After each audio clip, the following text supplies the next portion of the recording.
somewhat at the same time. We do this with the clients in phase 2, and it usually leads to a whole bunch of insights for them. You can imagine, so if they did rate themselves 6 months ago and today, most people see growth. And one of the biggest and most surprising for them is that 6 months ago their hope was at 0, and today it's at 7 or 8. And that, just seeing that themselves is important. The second thing that all of this does is all of a sudden they're thinking about their emotions and they're kind of taking an inventory, and they realize they have been out of touch with their emotions. And they see this and they go, yeah, that's what I'm feeling, loneliness. And bang, it puts a word to the feeling and they can connect again. And that can often lead to all kinds of sharing, people just making realizations about stuff. This one can be a very important insight for them, but a scary one as well, because they do realize there are certain emotions they just turned off. And they realize kind of how disconnected they have become from their emotional world. Okay, any questions on that? I'm not gonna get you to share. You can share amongst yourselves later if you want, but okay, so I just want to, before we get rolling, I thought of one other way I forgot to mention Tuesday to help people understand boundaries. So one way to look at boundaries is to look at filters. So a boundary is a filter. So if you think of the filters you put in place between the thoughts in your head and what comes out of your mouth, some people have 0 filters. They just, whatever they think, they say, and then they realize they probably need a few filters, and they gradually acquire filters, and that's just another word for internal boundaries. Okay, now I'll switch to emotions.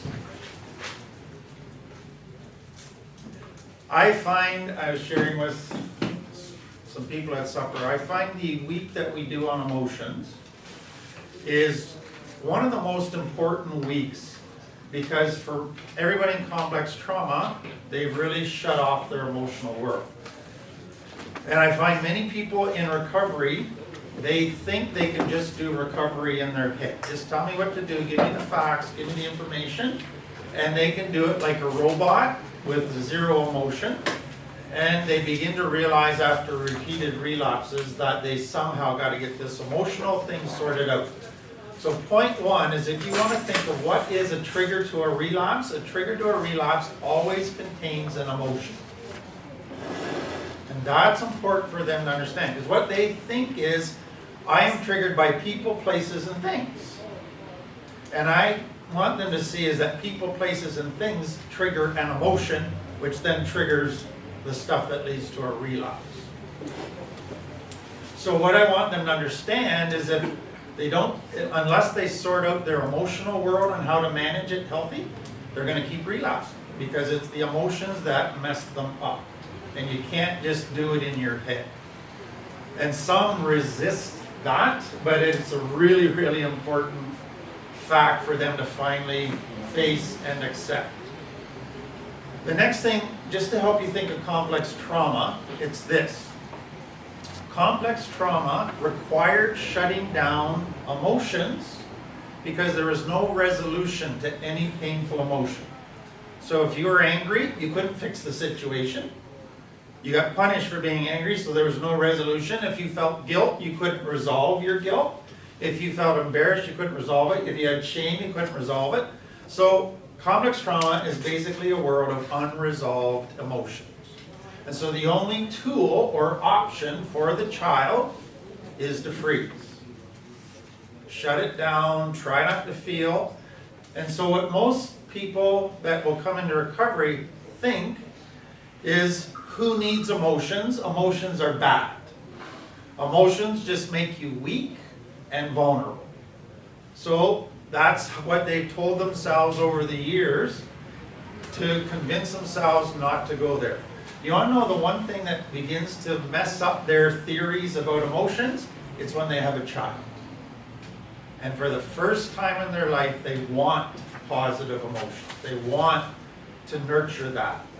And that begins to challenge their whole way of looking at emotions that they try to live by. The second thing that I want clients to see is when you start shutting down emotions, you just try to shut down negative, painful emotions. But the reality is you can't just pick and choose. You're really shutting everything down. And so by shutting down emotions, you're becoming less human with each emotion you shut down, until you basically become robotic. And that's no way to love a child, to have a robot love a child. You need an emotional world, and so that is scary. Now the next piece that I want clients to understand is once you come into recovery, after having all of your emotions frozen for years, and drugs played a key role in keeping them frozen, and now you're not going to allow drugs, now you're going to thaw out. And thawing out is painful, because now you're going to start feeling all of the stuff you've been medicated and freezing. So the first months of recovery are the most difficult because you're feeling emotions again. And it's all the negative ones, and guilt is usually the main one that is more painful than the rest, because you start to become more aware of all the damage you've done, especially to those you love. So this whole emotions week becomes very, very important in just helping them get basic tools for managing that emotional world and coming to appreciate it. So the next thing that I ask clients is, what was the purpose for emotions? Why did God give us emotions? Was it just to make our lives difficult? So we're not robots. So we're not robots. We're created in His image. In His image, exactly. So a couple things that I want them to see with that is that emotions, number one, are like the lights on your dashboard. They are the indicators of what's happening inside and outside of us. So they are God's alert alarm system. So negative emotions say something bad's happening, fix it. Positive emotions say something good's happening, enjoy. And so negative emotions were a great warning system. Positive emotions were given to enhance life. The reality of the brain is that the brain was wired only, as we said the first night, for positive emotions. The limbic system was designed for positive emotions. Complex trauma makes the most common emotions painful emotions. And they're not resolvable. So it basically takes the way God designed our brain and for us to work and destroys it and creates something totally opposite. So that's why for most people, this whole emotional thing is just scary, overwhelming. They don't want to go there, but they know they have to go there. So I really encourage clients to go slowly and to talk about it as they're going on this journey together. Okay, any questions on that so far? So it's going to be one of those critical topics that nobody wants to talk about. So what I have found over the years is most people from complex trauma are only able to identify 3 emotions: mad, sad, glad. And that's basically it. And the reality for them growing up is you weren't allowed to be mad, that was dad's job. You weren't allowed to be sad, that was mom's job. Kids had to be glad all the time. And so they were basically in this environment where you had to put on a smiley face. So they are not able to really identify most emotions. And so that's why we use the emotion wheel. It begins to give them words to put on feelings. And it's a really important process. So what you realize in some ways that most of the clients are at an emotional age of 3 or 4 or 5. And so you're really going back there to give them words for feelings like a parent would to a 3-year-old. And so this wheel becomes very important. So just to help you understand it, so your orange, red, fuchsia color here, those are your negative emotions. And then the blue, green, and yellow are your positive emotions. So that's how you can split the wheel. What this was designed as, and it's you don't have to teach it, I don't, but it's just so you understand it. What they're saying is you have these emotions you feel, but there's core emotions underneath. So underneath, irritated, skeptical, frustrated is mad. So the anger emotion. Sad leads to remorseful, inferior, isolated. So it basically says if you go, you can summarize all of the different emotions under basically 6 main core emotions. I don't necessarily think that's 100% accurate, but it's a tool for teaching and helping people to realize that some emotions have nuances to that emotion. So you have anger, but that can come on frustration, irritability, explosive anger, all of that. So it's just to help them realize that emotions have nuances. So one of the things that we do at times with clients is when they come in the morning, is to say, what emotions are you feeling right now, or have you felt so far this morning? And why that's important is it just helps them to keep going, oh yeah, I got to keep track of what's going on down there and start connecting. But the second reason is that most people think you only have one emotion at a time. So you're totally mad and you have nothing else. You're totally sad and you have nothing else. And I want them to realize that I could be sad right now, but joyful. I could be angry, but at peace. I could have 10 different emotions going all inside of me at that specific moment of time. So I say to clients, if you were to come in and ask me, how are you doing today, Tim? And I'd said, fine. I'd say, I'm not lying to you when I say fine. But I'm depressed, I'm disappointed, I'm feeling a bit of anxiety. But the reason I say I'm fine is because I'm managing it well. And I still have joy that trumps all of that. And so that, they go, wow, okay, that helps them begin to realize that emotions don't necessarily have to control me. I can manage them. And that becomes an important tool, and that I feel all kinds of different emotions at the same time. Okay, any questions on that? So what I find is an important starting point for almost everybody, and it kind of goes back to the bios and the Zoe that we talked about. But I ask people, what is the difference between joy and happiness? You can feel joy over something, but happiness is a general all over feeling. Okay, flip that and you got it right. Oh, really? Okay. So what I do to help them understand that is that happiness is based on happenings. So if I got a raise, I'm happy. If I got a new house, I'm happy. If my circumstances are going well, I'm happy. So I go, okay, so then what you're saying is your happiness is dependent on your circumstances, which means it's a roller coaster. And they all know that. And so what they realize is I don't want to base my happiness on my circumstances. I need to find something that gives me joy beyond or outside of how my circumstances are.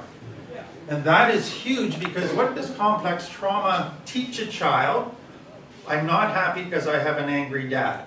And so you begin to think, if only I had a better dad, if only I had a better job, if only I had more money. And your brain in complex trauma is thinking, my happiness is dependent on my circumstances. And so they've tried that and it doesn't work. And so now they want to know what causes joy. And so what I want them to see is happenings are based on your external world. Joy is based on your internal world.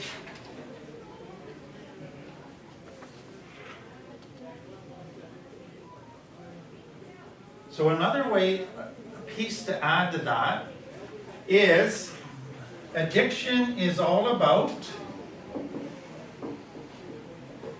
pleasure. And what I want them to realize is that pleasure does not equal joy. Pleasure is fleeting. Pleasure is dependent on a chemical or an event. but it is not something that ministers to the very core of your being. Joy goes deeper than pleasure. And that becomes a very big piece for them to understand up front, that what we're seeking in recovery is joy. And that is a serenity, a peace, a contentment, a sense of wholeness that doesn't really depend on circumstances. So if you have Christians, I like to use the story of Peter walking on the water. So faith says, I see beyond my circumstances to my anchor beyond, who is above my circumstances. As soon as I start looking at the waves, I start to sink. As soon as I get my eyes on the circumstances and off the anchor, I'm up and down on a yo-yo, on a roller coaster. And so faith is choosing to see not the circumstances, but the God behind the circumstances and His promises. And so there's a spiritual component. And most will really understand that part of that internal world is emotional and spiritual fitness or care. And so most will have an experience in their life where everything's falling apart, but they had peace. Why did they have peace? Because something internally was trusting God and His promises. So that spiritual peace is a big part of the deal. Okay? Any questions on any of that? Okay, I don't know how far we're going to get tonight, but I'm going to give this a royal effort. That's what I like to hear. Okay. So what we've done so far is I gave you the graph of a child in a healthy home, so positive emotions versus negative. And then you take a child in complex trauma, and that's their emotional world. And so it's just another way of showing that complex trauma means that most of your emotional world is negative. And that you've always longed for this positive. So I sometimes just use this example or illustration to teach a little bit further. So I say, let's say you're growing in recovery, and all of a sudden your emotional world starts to be like this. What goes on inside of you when your emotional world is like that? It's not a short feeling. Okay, so this is new, this is scary. Is the other shoe going to drop? So maybe I should just sabotage it. Yep, so that's one. What else? I think sometimes people start to get a little emotional rise and they just expect it to keep going up. Exactly. So what I tell clients is this: the unrealistic expectation that most clients have is if I do recovery right, I will have an emotional world that is constantly never changing. I will be happy every minute of every day and never have a bad day. And so when they start to feel this, more happiness than normal, they start to think, okay, I'm getting close to living in constant happiness. And that's a danger. Okay, what else? Some go, I think I've arrived. I don't feel like this anymore. I think, wow, I've arrived. I guess I can quit working now. I've made it. And so they start slacking off because they think they're there. So that becomes an important thing just to help them begin to realize some of the temptations, challenges that they're going to have as they start to heal and get a healthier emotional world. It can actually set them up for some wrong thinking. Okay? And then we did the box. So the healthy is you have output of service. Here, in unhealthy, you're in survival mode. So here you rest and rejuvenate. Healthy self-care. Here you burn out because you have no other tool.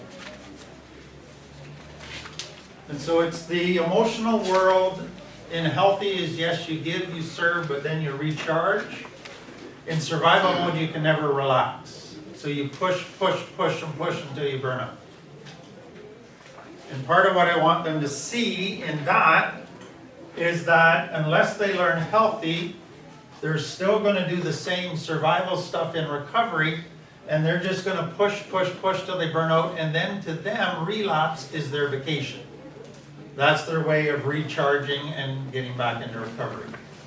And many will have already had a pattern of doing that in recovery, pushing until they say, I gotta have a vacation, okay, let's relapse for a little bit, and then I'll get back on track.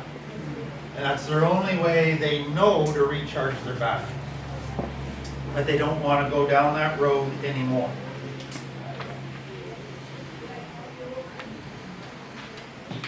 Okay, the next thing I want them to understand is codependency and what that does as far as emotion. So two things I want them to understand. A child who is becoming codependent, they are more aware of other people's emotions than their own. They're more aware if somebody else is angry than if they're angry. If somebody else is upset, then they're upset. So their radar is not tuned to how am I doing, their radar is tuned to how are you doing. And that's important in complex trauma because I need to know how you're doing to know if I'm safe. So I'm going to be very attuned to you. But then the second thing is, I can't be happy unless you're happy. So if you're not happy, then I'm not happy because I'm thinking I did something wrong, there's something more I should be doing. And so my emotions are basically dependent on your emotions. I will reflect whatever you're feeling. And so in a relationship, I can't be happy unless you're happy. And again, most clients will immediately connect with that and see that that's not a healthy way to live. Because then you are on a constant emotional roller coaster and you're very unaware. Okay, the next thing I want them to understand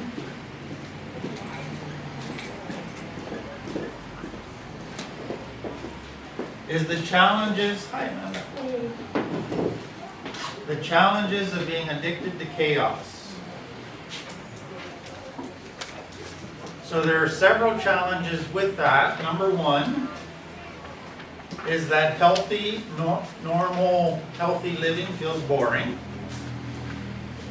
And so part of the temptation in recovery as you start to get a healthier emotional world is this is boring, I need to spice it up. And so you'll be tempted to sabotage or create drama in some way in order to get stuff going. And then for many people, this is all subconscious. They will sabotage their recovery just to create enough drama to get them excited again. So it's to realize that addiction to chaos hates boredom.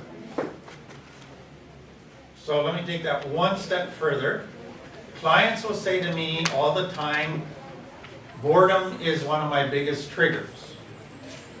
And what I want them to understand is that their brain has defined boredom with the wrong criteria. So to them, boredom is lack of chaos.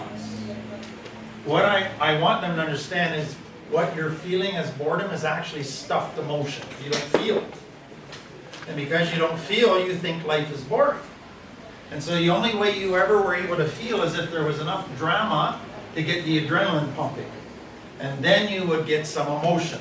So anything that doesn't have drama feels boring because everything else is stuffed down. And so I want them to begin to understand that they have to redefine boredom, and they can't properly redefine it until they let themselves start feeling healthy emotions. Does that make sense? Okay. Questions so far? Do you have an emotional wheel? No.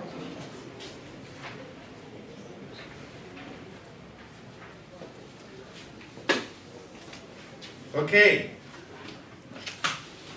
I think one of the saddest things to me about complex trauma is that emotions are not reliable guides. So if you look at God's design for emotions, they were to guide us to understand what was going on. But complex trauma distorts that so that emotions are no longer a reliable guide. So a person can feel fear when there's no fear around them, nothing to be afraid of. That just becomes their normal. They can feel disrespect just because somebody didn't quite say hi nicely enough to them. And they're now interpreting disrespect where there's no disrespect. Fear of abandonment, just because somebody doesn't answer their text right away, they think a person's mad at them. And so what you find is your whole emotional guide system, it's very distorted. So here's where I think it's tricky. When I started 15 years ago, my boss would say, you just got to help clients because they got the truth in themselves, they just have to find the truth. And I kind of got it, but I didn't totally agree with it. And I went to clients and says, if I just kind of sit here and listen to you and let you talk to you to figure out the truth, will that be a good thing? Are you crazy? Our best thinking got us in the mess we are. Our emotions got us in this mess. We need a guide right now because we are so confused. Do I listen to my emotions? Do I not? Do I listen to my thinking? Do I not? And so what you realize is clients go through a very confusing time in early recovery. You can't trust your feelings or your thoughts. Exactly. Yeah. And so it's not to say you're never going to be able to trust them. It's just that there's got to be a retraining. And that retraining is very confusing and very difficult. So what about the narcissist who trusts everything about themselves but nobody else? Yes. You will get a few of those.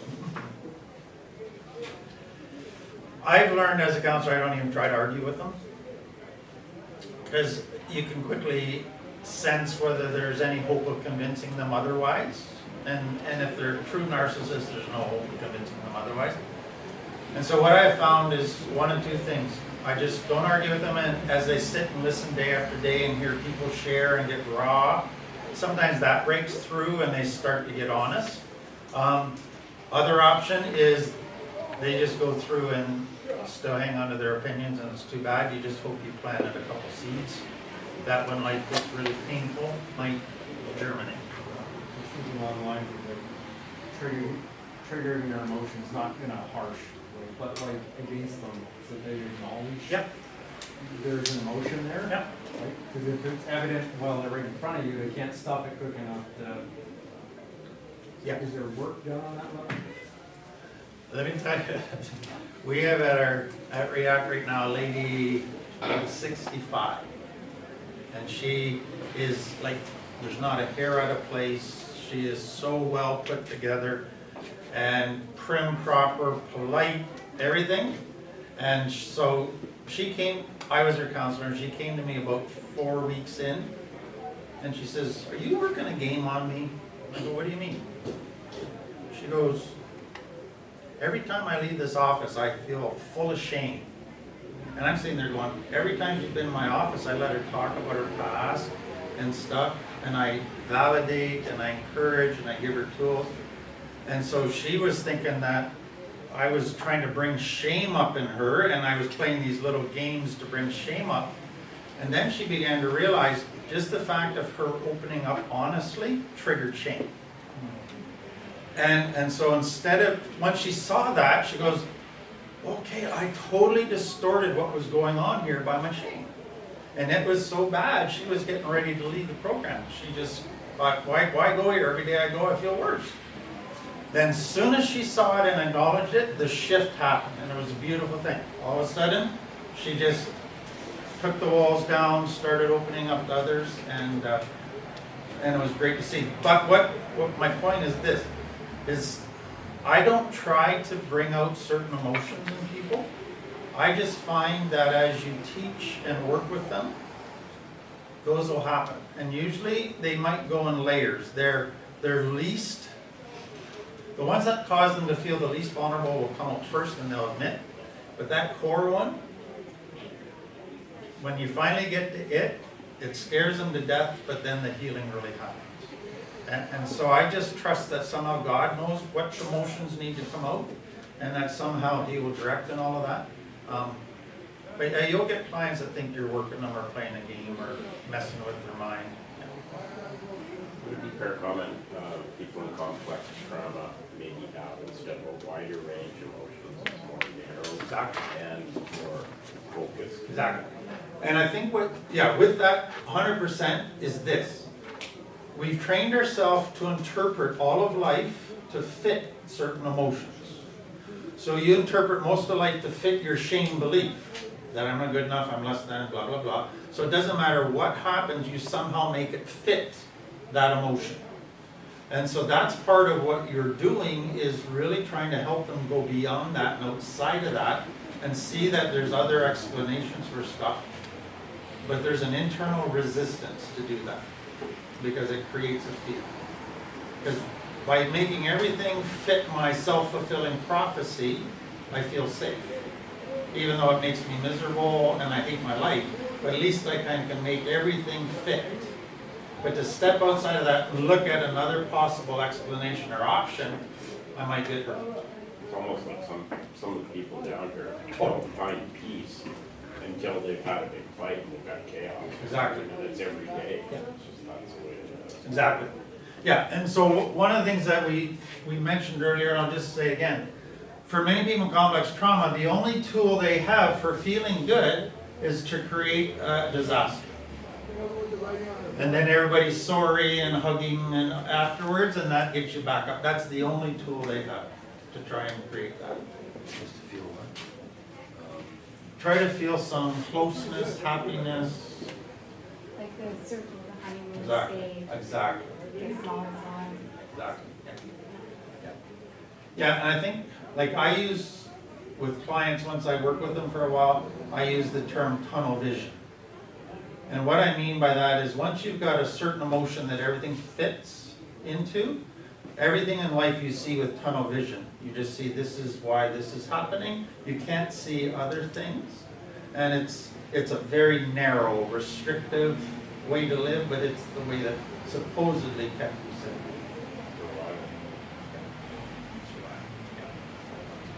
Good questions. Anything else on that? Okay. So complex trauma, the two technical terms, and I do this in the diagram for them, which we did the first day. So number one is the nanosecond escalation, which we call technically emotional dysregulation.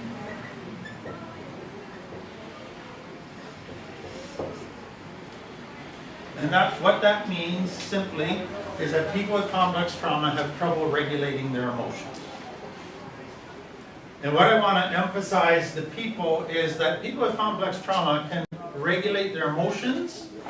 In normal life, it's in the intimate relationships that are the biggest challenge for regulating their emotions. And so what I want people to understand is the greater the pain that they've had growing up, the more severe the response had to be to protect you. So that nanosecond escalation is usually fueled by cortisol, adrenaline, anger. And so trigger is that of intensity, and it is that of negative emotions. And the ability to regulate that is very small. Then the second thing the brain does is, we said, why wait for pain? And so it is what we call distress intolerance. In other words, people from complex trauma have great difficulty sitting in uncomfortable emotions. They don't tolerate distress very well. They don't tolerate stress. And so for many people, it doesn't have to be pain or danger that triggers this nanosecond response. Now it can be any uncomfortable emotion, and I'm out of here. So embarrassment, any anxiety, any anger, all of that now becomes my time to do fight flight. And then the next one is what we call hypervigilance. So if you were to look at a DSM, which is the diagnostic book for psychiatrists, and look under PTSD, you would get emotional dysregulation, distress intolerant, hypervigilance. And so that means you're always on the lookout for danger. So you train yourself to be vigilant, to be looking all the time for a problem. And so it causes your mind to be trained to focus on the negative and to become critical and negative very easily. Okay? And then here, there's another word that's used within PTSD, and that's called your startle response. Does anybody know what I mean by that? So if you were to startle a cat, what does a cat do? That's your startle response.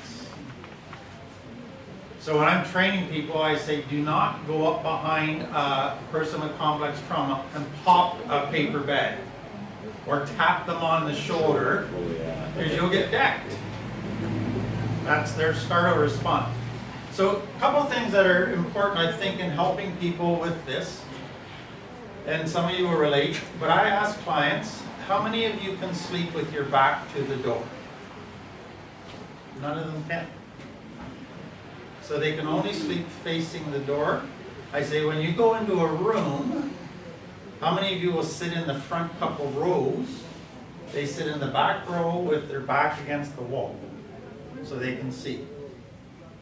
And that is all a part of this. Hypervigilance is I will not put myself in a situation where I am caught off guard. So I can't have anybody behind me, and I have to sleep facing the door with my back to a wall. And that's all part of that complex trauma. So it just shows them how this has affected even how they sleep or where they sit in that protectiveness, that sense of danger. Okay? Any questions? Hi, Maggie.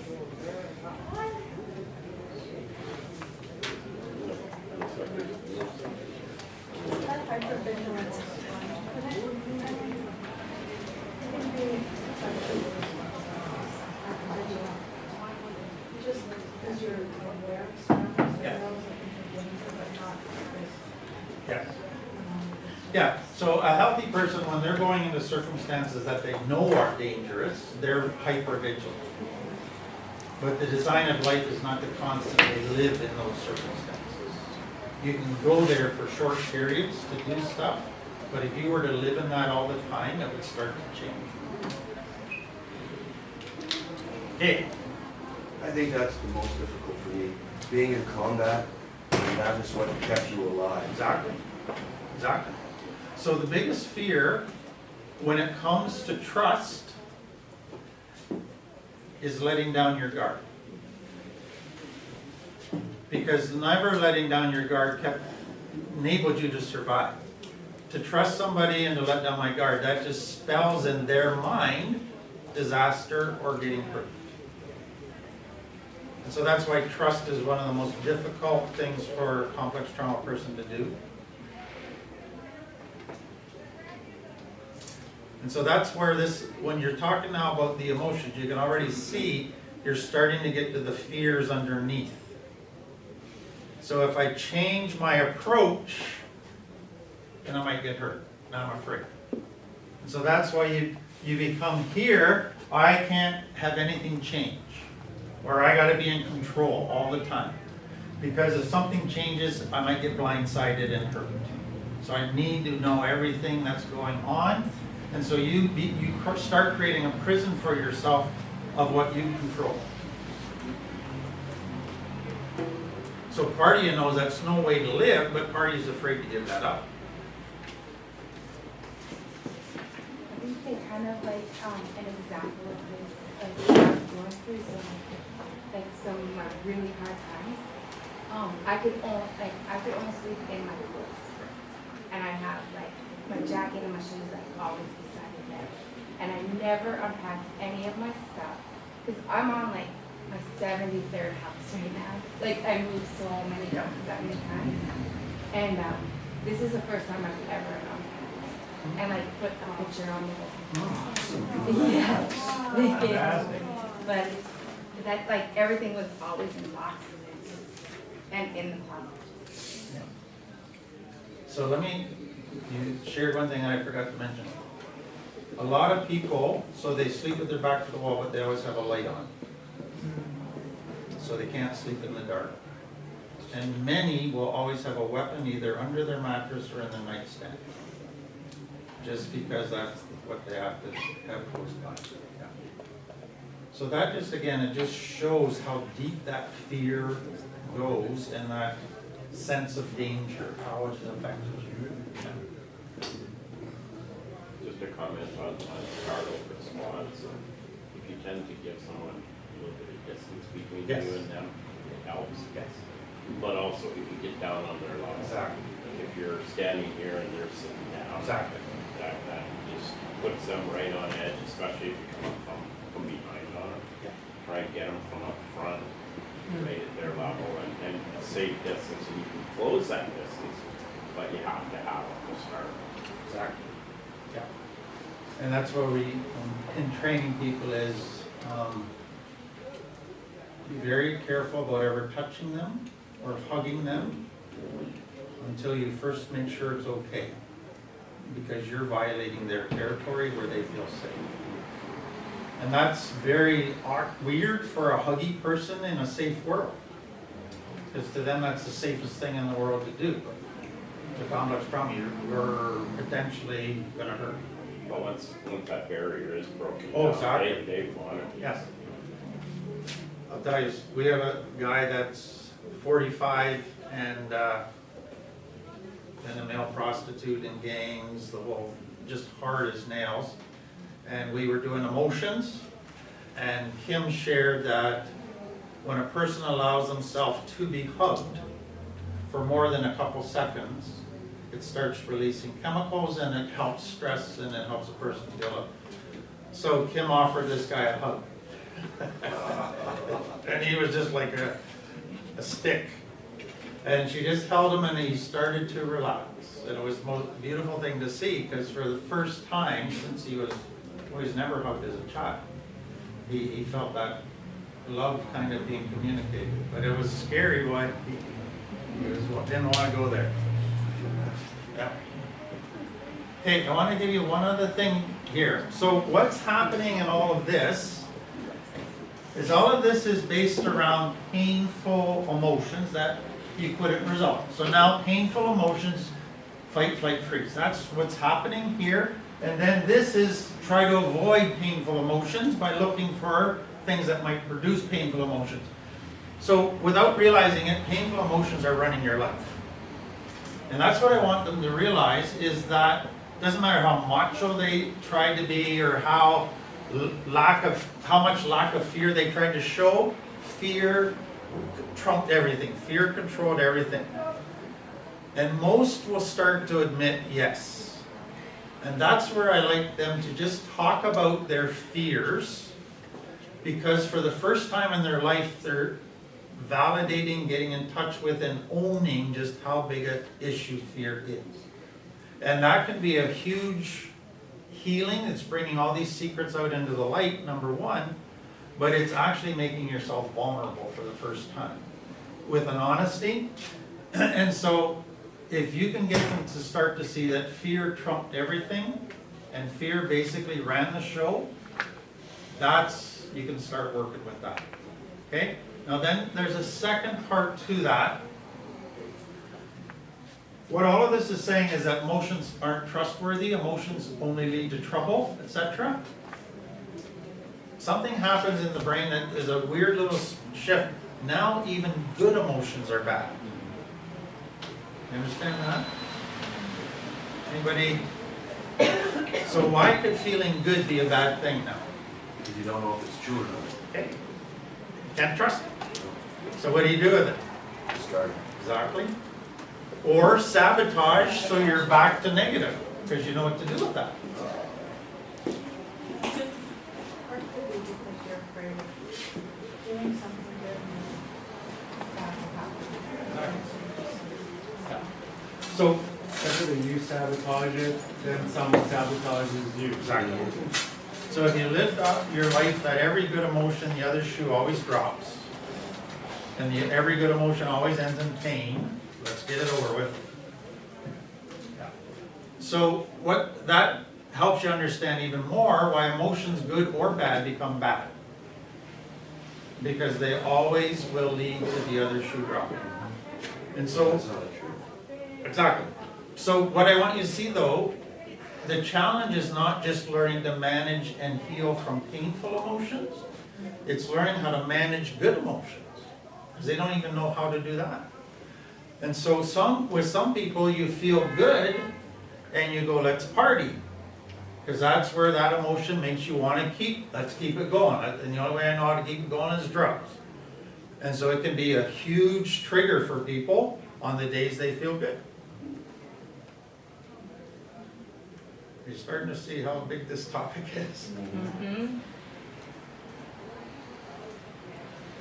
I found with a couple of clients that I worked with, to really dissect, you know, some of them, when you're anxious, and it's a bad anxious, the same butterflies, the same funny feeling in your tummy, but the same thing can happen if you're just gonna have a birthday and you're so surprised, you wanna find out what you're getting for your birthday, the same butterflies, the same emotions, so, you know, it's really hard, you know, Yeah. people can't tell, it's the same feeling in their body, but they can't tell. Exactly. So they don't know how to distinguish that feeling, whether it's good or bad. Right, yeah. And that's what I've learned over the years is that there's so much coaching on the very, very, very basics of emotions.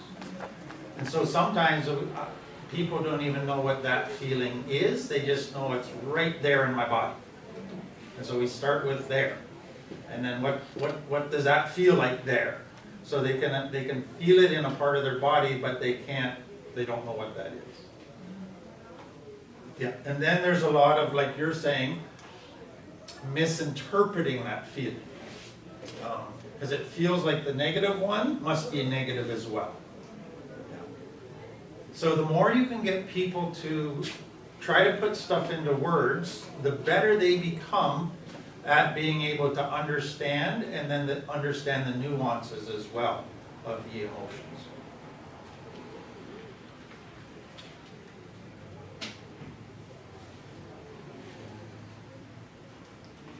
Okay, just one more, and we've already talked about it, then we'll take our first break.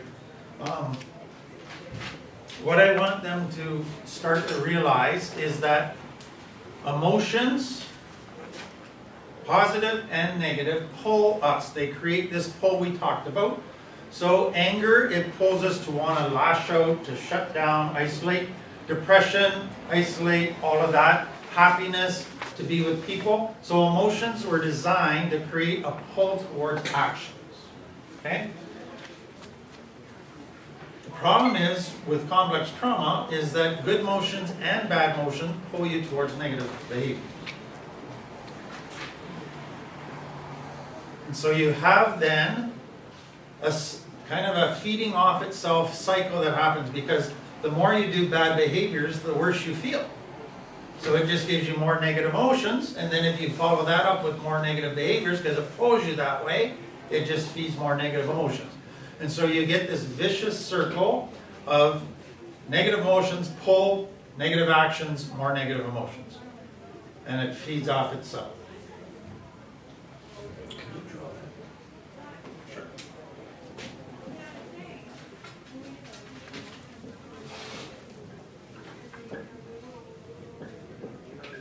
So it creates a pull towards negative behavior.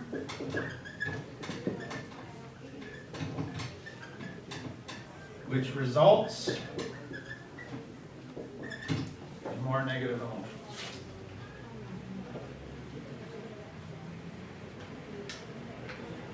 you're angry, you strike someone, you hit them, you realize you hurt them, then you feel more guilt and shame. You've just done something that now you're just gonna feel angry about forever. Exactly. Yeah. And so the reality that I want you to see with that is for a person trying to get better, you see there's still no resolution for them. Nothing's been resolved, it just got worse. And so again, they go, then emotions are bad, because it's emotions that set all this in play. And so don't try to manage them or resolve them, because that's impossible. Just don't feel. And so another incentive to shut it down. So you can see again where you've got that belief that emotions are unresolvable, therefore bad, so never feel. And everything is made to fit into that belief system. Okay? A piece of this that is important, we'll talk about it after break, is how does thinking and your perspective on life affect that? And that becomes an important tool for people to begin to understand, as my thinking affects my emotions affect my thinking, and my perspective in life affects my emotions. So they're all interconnected, but I want people to begin to realize is that we create a lot of negative emotions for ourselves just by being negative.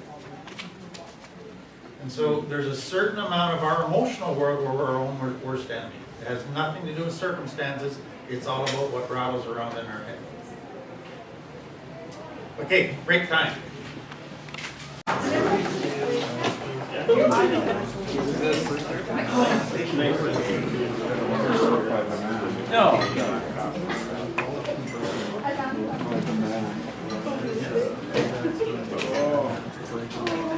Just a reminder, if you fill out the volunteer thing, if you could get it to Red or We wanted to pull out the as soon as you can, just helps us and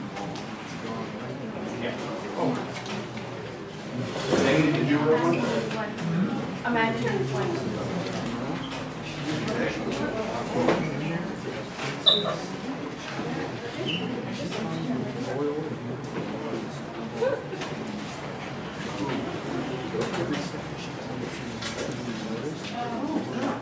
I just go into 15.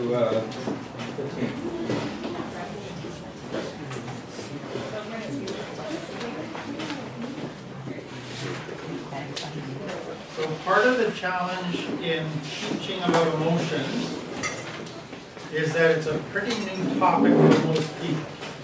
And so there's a lot of information that might seem very matter of fact to you and basic, but to them it's brand new. And so what we find is to really try to pace the learning of it so you don't give them too much too quickly, because it just gets overwhelming. And little exercises and things that help them begin to apply what they're learning. So one of the things that we ask them to do is, for the next while, every morning when they get up and every evening when they go to bed, to do an emotional inventory. And so stop and ask yourself, what am I feeling? One of the things that is, I think, helpful for clients to connect to the fact that that's difficult is because they know they've stuffed emotions, but what many don't realize is that when they get out of bed in the morning, they try to put their, and I use the illustration of a car engine, they want their RPM up to 10,000. So they get that cup of coffee, get a bit of anger happening, and they get RPMs, and that's how they go, and then they crash when they hit the bed. The problem is when your RPMs are up at 10,000, you're not feeling. You're just doing, going, and your brain's going crazy, and so you need to slow yourself down in order to take an inventory of your emotions. And so it's finding what are things that take your RPMs from 10,000 down to 2,000. And everybody's different. They have to figure out what helps them to do that so that they can listen to their body, listen to their emotions. And what you'll find is as people do that exercise on a daily basis, they actually enjoy it because they feel more in touch and more aware of what's going on. And I tell clients that if you do it long enough, you start to do it subconsciously. You don't need to sit down with a piece of paper. I said, when I get up in the morning, there's part of me that's processing what am I feeling. And when I go to bed at night, there's part of me processing what emotions are happening right now. And it just becomes part of your brain's new working system. So that becomes, I think, for many people, a very important piece. But the next challenge is emotions, thinking, all of that is so complex. We're complex creatures. So I could go into so much detail that you'd be lost. So the challenge is to simplify it, but not oversimplify it. You want them to realize this is a huge issue without boring them with too many details. And that, to me, becomes a challenge. So if you look at this, if I was to put it in another diagram, you have a trigger, and it triggers thoughts, emotions, and actions. So let's say somebody disrespects you, your thinking goes one way, your emotions go one way, your actions go another way. But what I want them to see is, once you get a thought, that triggers certain emotions as well. So it's not just the original trigger, it's the thought now that plays into that. And once you have those emotions, that can trigger new thoughts. And it can trigger new actions, which then can be a new trigger. So now you got a trigger off a trigger off a trigger that is happening in your brain. So I don't want to overwhelm them with the complexity of that, but I just want them to realize there's a lot of triggers happening. And the more you become aware of what triggers what and the effect of that, the better for you to be able to catch it and stop it. Okay, next thing I want them to do. What are things in our life that can actually feed negative emotions? So just to get them going, if you go through a significant loss, you will feel grief. You will feel anger. You will feel sadness, confusion. You didn't do anything wrong. That's just life. Okay? So every time you go through a major loss, you are in a more emotionally vulnerable place. But I also then want them to see if you hang on to a resentment, both at yourself or somebody else, you're keeping yourself in a negative emotional place. So you're almost enemy there. If you refuse to deal with your guilt and just live with a troubled conscience, you're choosing to live in a negative world of emotions. Okay? If you beat yourself up and don't forgive yourself, you are living in a chosen negative emotion. So one of the things that I like to do with clients is we all can tolerate some negative emotions. That's life. I want them to ask themselves, if I had all four of these happening at the same time, how long could I tolerate that before I needed to medicate? And so I really want them to realize there's some that you can control. And if you don't start getting rid of those, you're keeping yourself in a vulnerable place to a relapse. There's some you can't control, but there's definitely some you can. Okay? So other things that would feed into negative emotions. Shane, sorry. Yeah.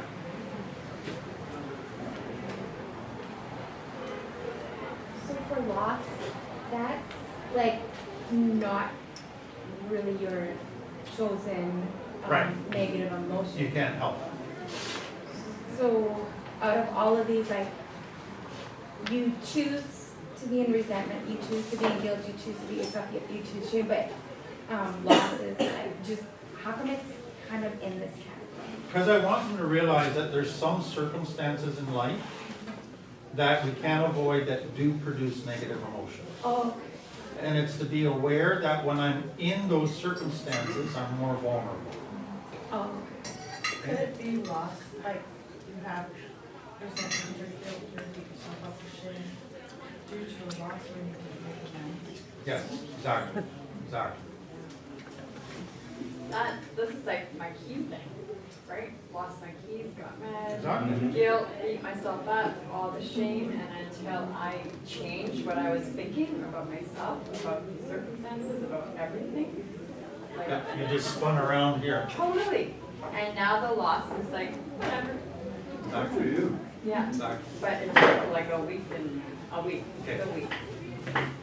So I'm glad you shared that because there's two things I want clients to see. Choosing to give up a resentment is a choice.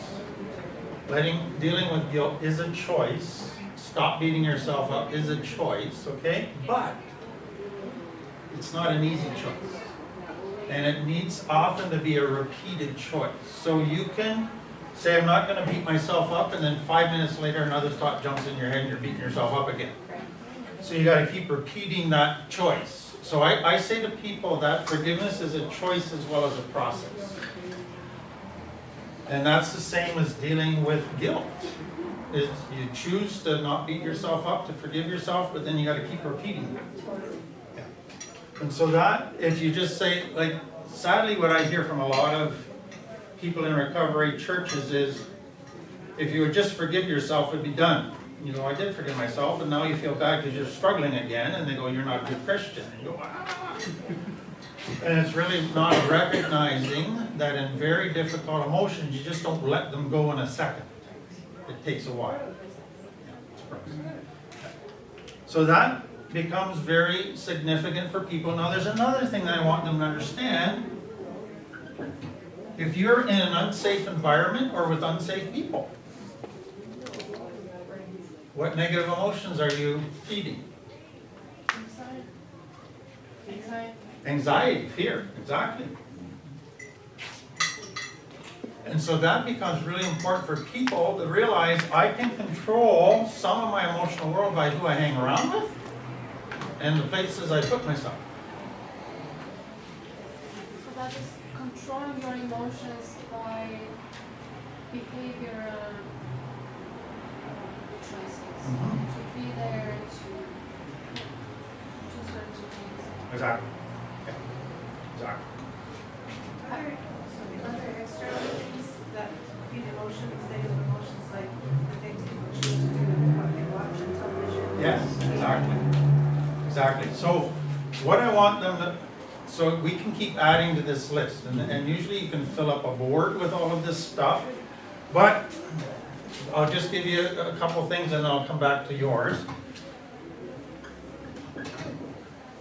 But if I just start being critical and negative about everything, which for most people is their go-to to keep safe, find fault with everything, everybody, I am keeping myself in a negative world. And then,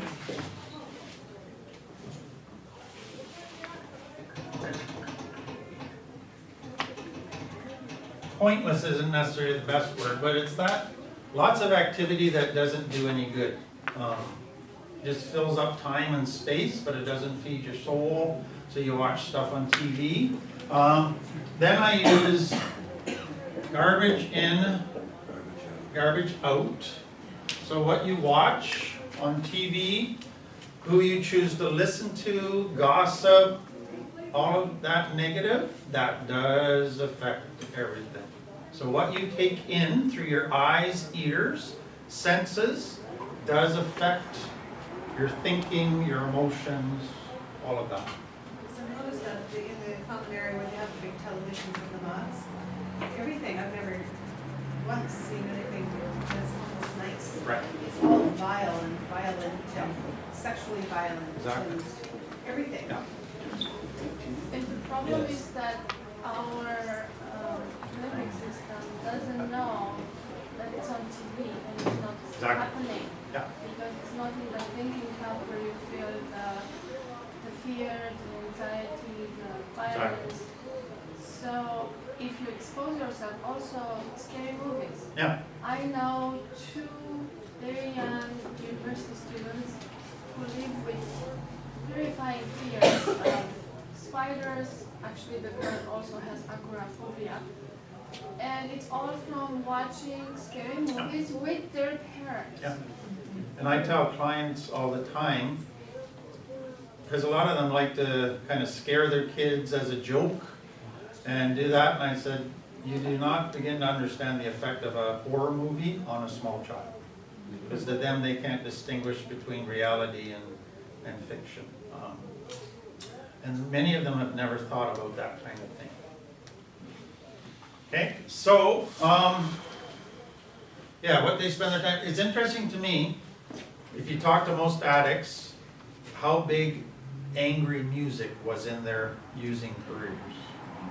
So their music input kept them in a certain headspace and a certain emotional space, which was part of their using and necessary for their using.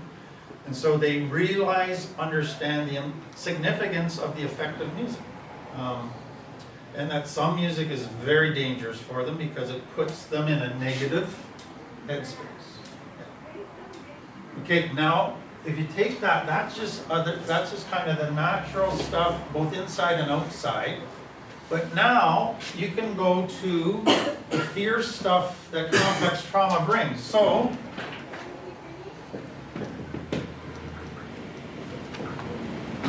you're going through a change or you're facing the unknown.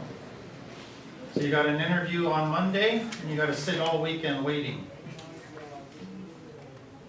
Where does the mind go? Where does the emotions go? Worst What's the point going? I'll probably never get hired and blah, blah, blah. And so our response is based on complex trauma to just change and unknown feeds negative. So we've got systems now within us that are designed to keep us in a negative place. And so what I want them to begin to realize is basically everything within you is designed to keep you negative. Okay, now let me just make a very important distinction at this point. So what I say now is, so there's importance to become into a positive place, okay? But what they often hear is, you want me just to go around thinking positive all the time, which means put a smile on my face. That feels like my home growing up. That's a fake world. I go, no, no, no. I want you to see life accurately, but to see life accurately, I got to see it from a right perspective. And so it doesn't walk around saying everything's going to work out, everything's wonderful, everything's wonderful. I'm not saying that, but I'm developing a perspective on life that enables me to say, I have a rock, I have an anchor, I have a safe refuge, I have somebody that loves me, and I need to remind myself of those things. So I am putting myself in a positive place by stopping a lot of this and by re-educating myself on a new perspective on life. Because the old perspective is everything will lead to pain. Everything will lead to more hurt and make things worse, and I have to somehow address that big perspective. So I give them this simple illustration. I don't know if I told you this. I don't know if I did. Tell me. But when I was very sick, we had 3 little dogs. Did I tell you that story? Okay. You had 3 dogs and 3 children. Yeah, so each one had one. So 2 toy poodles and a Yorkie poo. So when I was sick, Kim was working, kids were off at school, and 3 little dogs. They don't all time their bathroom breaks together. So it seems like every 20 minutes, they dog wanted to go pee and all of that. And I used to get so annoyed at these dogs, like I just want to shoot them all. They're such a pain. They're interfering with my rest. And then one day I stopped and said, you know what? Maybe God knew I needed 3 dogs to force me to get up and exercise and do stuff. As soon as my perspective switched, Stop having to go to the bathroom all the time. no. But all of a sudden I became thankful. So instead of being resentful at these dogs and what I had to do, it was, thank you, God. So a switch in perspective changed my whole emotional world. And that's what I want clients to begin to realize, is the perspective that we take of complex trauma, it only will be negative. But if we can redesign that perspective around truth, then we can come to a more positive emotional world. Okay, any questions on that? Kathy, you're kind of looking at me, I'm not No, sure. I like dog stories. Yeah, I like dogs. I'm looking at this dog and I want to forget this and go pet the dog. I have a question, so, like how God I can see the kind dog. of helped change your perspectives. What's some things that can help change people's perspective that don't have God? Well, and that's what I want them to wrestle with. I want them to realize, how can you have a reliable perspective that's trustworthy if you don't have God? And so, thankfully, again, to me, addiction brings people to a place where they realize I've got the wrong perspective. I can't keep living with that perspective because it just keeps leading to relapse after relapse. But I don't have anything in place that would enable me to trust anybody. And so that's where I kind of let the Holy Spirit work away. But it helps them realize the importance of the perspective, and what they're craving is a world where they can trust somebody. Which is really a world view. You ever Exactly. talk about Yeah. world view? Yeah. Yeah. So I like teaching people new words in recovery. So I often will say, do you know what a paradigm shift is? And most don't know. So I'll say a paradigm is the way you look at the world. It's what you believe about what makes success and happiness and the purpose of everything. So I said you were operating by a paradigm in complex trauma, which had all these equations set up, but they didn't work. So what we're doing now is doing a shift to that paradigm to develop a more accurate way of looking at life. So some clients like getting that big picture stuff because it just kind of feeds something in them. Others eyes glaze over, but yeah, it's that worldview. Any other questions on that stuff? Do we add finances to that list as well? Yes. So what I want them to see is anything that causes stress. For people from complex trauma, that goes to a very negative place. So it's not that, because in the complex trauma, I don't have the tools to handle this. Every time I've had stress in the past, something bad's happened, it gets too overwhelming. And so any stressful situation, we just jump to negative. And that's finances as part of it, one of the biggest Get you parts. I've got controls where they live, what they do. Yeah. Yeah. And I want them to realize that the path of recovery in this whole new way of living is going to be a lot of changes, and with each change, it'll bring unknowns because you've never been there before, and your brain's going to want to jump to here. And so you're really fighting against all of these old systems that are deeply ingrained. Every time you start to try to make a positive change, bang, bang, bang, bang, all the negative. I can't help but think that, all part of this, and you can maybe help me figure out where this all goes, is that whole concept of patience. On your list, if you look at the list and somebody says, yeah, I'm in an unsafe place to live, and I've come across this lots down here, and then just to try and get them into a new place and find a new rent and get the money together to do that, and it takes so much time, and you wrestle with it. And it seems like in the middle of impatience, it's a really risky place. Because sitting and waiting for something is sitting in the unknown. Yeah, yeah, that's right. And so that I want everything to be instant, so I know where I stand and I know whether I'm safe or not. Right, right. So that constant need for safety drives this constant impatience with having to wait for anything. That's right. Trying to get somebody into detox here, you know. Oh, yeah. There's at least a 2-week wait. It's impossible. Yes. And you lose them during that time. And, So let me, because that's a key point, okay, so just take this whole thing, okay? So what I do with clients is, if you kind of go to a real shameful place, how long does it take before you go and have hopelessness triggered? 5 seconds. Exactly. So what I want them to begin to realize is that many emotions that you feel they actually trigger hopelessness. And that's where, so how I explain it to people is, a child always has resurging hope. It's hard to knock hope out of a child. Because they think, oh, I'll just try a bit harder, I'll just do this, this, this. And I actually use this with clients. I said, my experience is in complex trauma between the age of 10 to 13 is when hope gets knocked out of most kids. And then the longer they try to get better and then fail again, and then fail again, and fail again, the more quickly they go to hope every time, or hopelessness every time.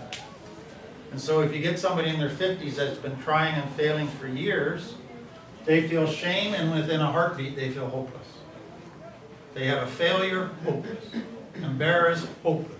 Everything just jumps to this hopeless place. And so it becomes an important thing for them to realize is, I can't tolerate hopelessness for very long. That's an extremely risky place for me to be. So all of this negative stuff ultimately ends in hopelessness, is what I want you to see. I find that most people are more aware of their emotions as they are of the triggering thoughts. Yes, Automatic very much. thoughts. Yeah. And that's why we spend a lot of time on the self-awareness piece, so they begin to realize all the stuff that's triggering. And we spend a lot of time helping them to figure out their patterns, because everybody has their own unique patterns around that. Okay? So, again, this, we could fill the whole board on this kind of stuff, but it's just for people to really begin to see what their emotional world looks like and how it operates, and how, because of complex trauma, it becomes a very negative, painful world that they couldn't resolve, so they just shut down. And so now it's to get tools to begin changing that. So part of what I wanted you to see with this is a lot of the tools are you just make a decision, I'm not going to go there anymore. And it doesn't mean it's going to be easy to do that, but you say, I'm not going to beat myself up, I feel guilt, but I'm not going to go there, I'm going to change. And gradually it gets easier and easier, but it is a long journey. And so back to what you were saying, Maggie, on a weekly basis, I have to emphasize the patience part. Because they either get impatient that they're not learning quickly enough, or they get impatient just with the process. Why is this taking so long? And so again, the mind can go to, this is taking so long because I must be doing something wrong. So beat myself up because it's taking so long, it must be my fault. Everybody else is catching on quickly. One of the things I do with emotions with clients, and I just thought of it now, is this. I find it interesting, so when I look at people, I don't pay much attention to the external, but in working with complex trauma, you pay a lot of attention to the external. And so if they see somebody smiling all the time, they think they're just a happy person. Whereas if I see somebody smiling, I know it could be a mask. But what can happen in complex trauma is they're smiling, everybody in the room's smiling but me, so everybody's happy but me. Okay, that supports my shame piece, let's beat myself up. And so for them to realize that other people are wearing masks just as much as them, and just because the other person's happy doesn't mean they're happy, becomes an important piece for them to begin to realize, okay, they might, even though they're smiling, be in as much pain as I am. And it helps them just interpret other people's body language and facial features a little bit better. Okay, so we want to get into this positive tool stuff. Positive. Do you talk about nonverbal language and communication? Yes, a lot. That's what. Yeah. That's what you. Another thing that we talk about, do you know what transference is? I still remember when I started in counseling at a treatment center, somebody came into my office one day and they were super annoyed at the lady counselor. And I couldn't figure out, because the lady counselor hadn't done any of the things that the client was saying they did. And then all of a sudden, I realized as they were talking is that the lady counselor reminded them of their aunt. And so everything that counselor did, the client interpreted it as their aunt. And so that transference is part of what they had to do to keep themselves safe. So anybody that looks like you or has a body language like you, therefore you must be like them. And that makes you unsafe. But I talk about the fact that over 90% of how we communicate is nonverbal. So 10% or less is verbal, everything else is body language, nuances, all of that. And most of them know that intuitively, but it's important for them to kind of process that. Okay, so what we have is, instead of your IQ, we call it your EQ.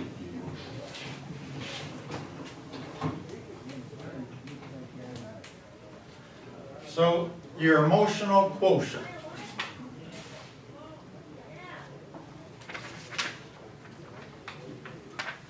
So with your IQ, it's something you're born with. Your EQ is something you learn.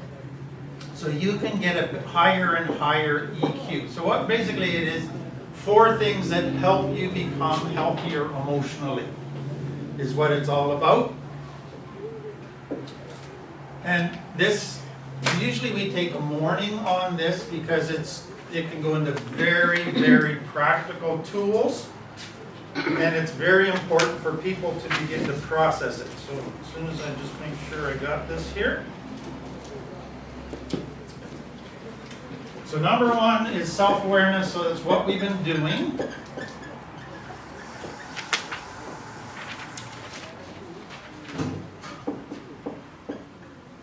So I include a bunch of different things with that. So you're able to identify your emotions.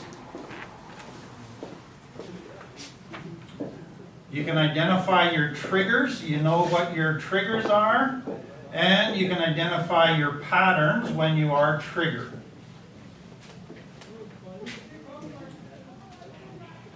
And also how your thoughts and actions and perspective affect your emotions. So that's what we've been doing this first half. But it's just, again, to help them see that you can't change anything until you're able to diagnose correctly what's going on and understand that. And then number 2 is self-management.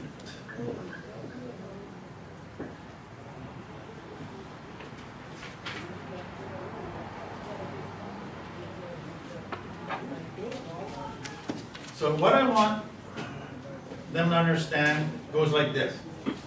Most people who had a depressed parent saw that their parent managed their depression a certain way.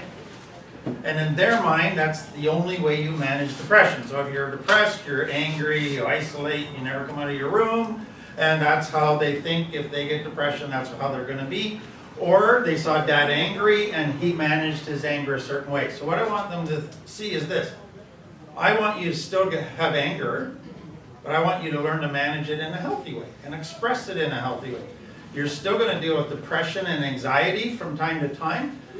I want you to learn how to manage that and deal with that and express it in a healthy way. So they just know the unhealthy way of managing emotions. I want them to learn the healthy way. And so that becomes the 2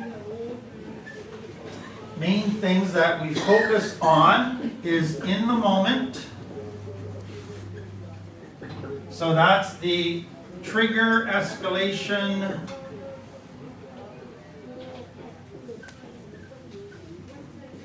the nanosecond. So I have to find tools to de-escalate. So that's known in DBT, dialectical behavior therapy, as the grounding. So you're able to slow your mind down. You're able to slow the adrenaline and the cortisol and calm yourself so you can think again. But sometimes there are situations you can't. Okay. So what do you do, like, Okay. Very good question, because everybody will raise that. So the challenge for most people with this is you've got a nanosecond or less to develop a new pattern. Okay? And what I want people to understand is you're probably not going to get it the first time or the second time. But each time, if you can reflect back and learn what could I have done differently in that nanosecond, then at some point you're going to use that new behavior. So I don't want them to see failure as final or disaster. Let's learn each time another little thing we can maybe try next time. Just like our brains get wired to think that something is bad, we can retrain our own behaviors with the brain, but it has to come on the repetition of how often that brain circuit. Exactly. Yeah. So what I want them to understand with all of this is, we know that triggers have varying intensity. Some are super intense, some are just mildly intense. It's the super intense one that are nanosecond or less and great intensity. They're the hardest. But they're the ones that usually get us in the biggest trouble. And so that becomes the challenge in figuring out through trial and error, how do I de-escalate and change my responses within that nanosecond. And so you need a lot of self-forgiveness, and that's where I tell the story regularly of a child learning to walk. They're not going to get it the first time or the second time or the third time, but they keep getting up. Do you realize that there's, I remember, I think it's over 300 muscles in the body that control walking. So what a child is doing is their brain is gradually figuring out what to do with over 300 muscles to maintain that. And you don't just sit down one day and read a book and go, oh, okay, I got it, and start. It's very slow, clumsy, trial and error. So the same thing is with dealing with intense triggers. Okay, so the whole grounding thing becomes huge. And then it's, what do I have to do outside of that in order to be in a healthier place emotionally?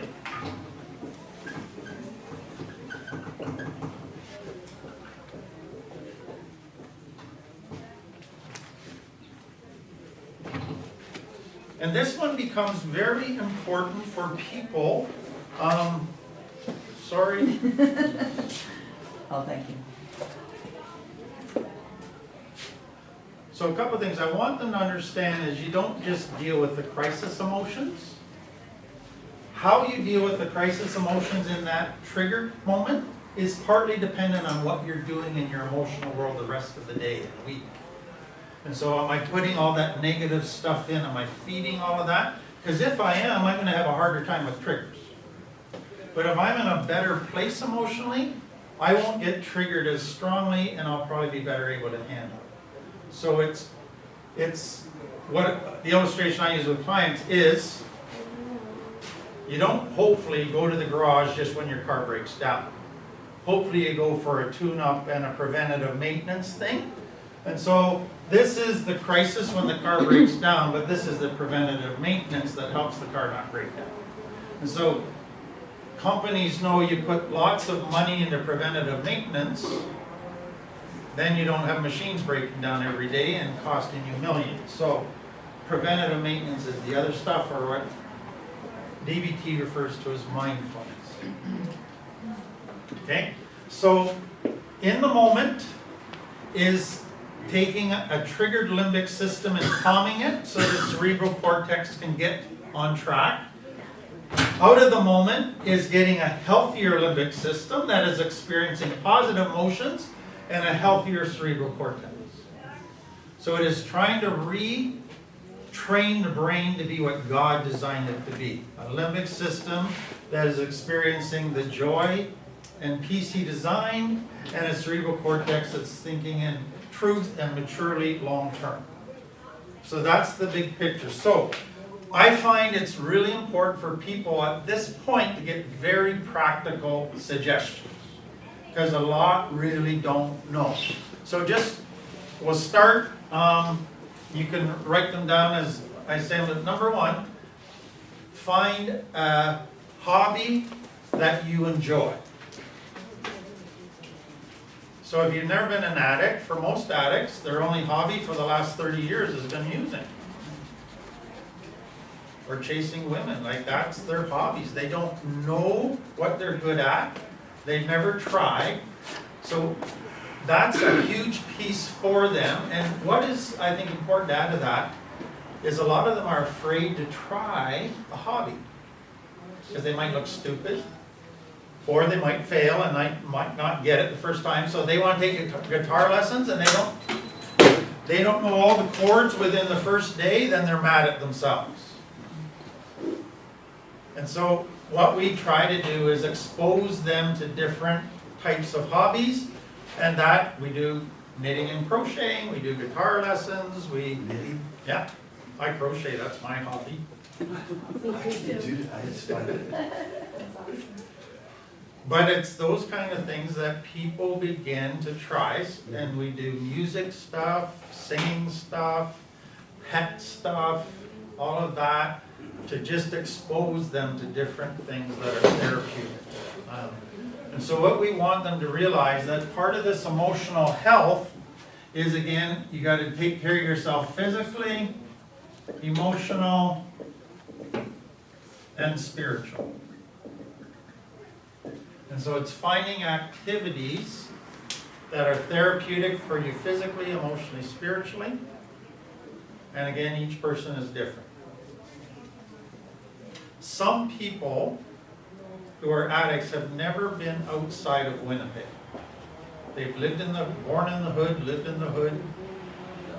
They've never seen nature. They don't know really anything about beauty in nature because they've always been in the hood. And so we take them to the beach. We take them into nature for hikes. And for many of them, that is just an overwhelmingly spiritual experience. I took my class, my dear, sweet, wonderful class. I don't know if I'm repeating myself, excuse me, but took my beautiful class to the beach. Thought, what a great day. I'm going to take them to Crescent Beach. The day was beautiful and hot. They did not know what to do with themselves. None of them had ever been to Crescent Beach before, or the beach. Yeah. They did not know what to do. It was disaster. It was the longest 4 hours of my life. And I'm sitting there going, here I am taking them. Come on, no class, like all this. Oh, it was hard. And then it was kind of like, actually this class too, it's kind of opened my eyes to, oh yeah, you wouldn't even know what to do with that. You know what, I would find this is a really good thing. They had no idea what to do.